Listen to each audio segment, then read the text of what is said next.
ഇന്ന് നമ്മൾക്ക് വേഗത്തിൽ തയ്യാറാക്കാൻ പറ്റിയ ഒരു പലഹാരം ഉണ്ടാക്കാം.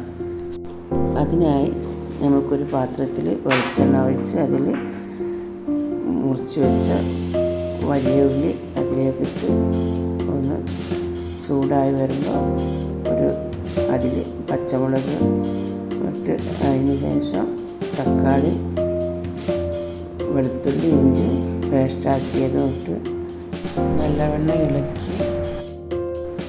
മഞ്ഞൾപ്പൊടിയും മുളക് പൊടിയും വേപ്പിലയും മല്ലിയിലയും ചേർത്ത് നല്ലവണ്ണം ഇളക്കി പാകത്തിനാക്കി മാറ്റി വെക്കുക.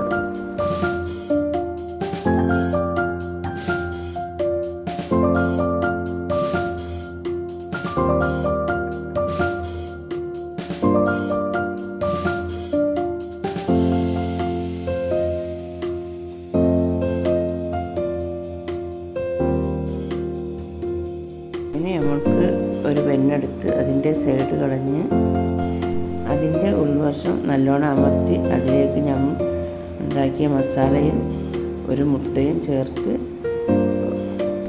ബെന്നിൻ്റെ കഷ്ണം മൈദമാവിൽ മുക്കി ബെന്നിമ്മൽ വെച്ച് പൊട്ടിക്കുക. എന്നിട്ട് മുട്ടയിൽ മുക്കി പൊരിച്ചെടുക്കുക. ഇപ്പോൾ നമ്മുടെ പലഹാരം ഇവിടെ തയ്യാറായി.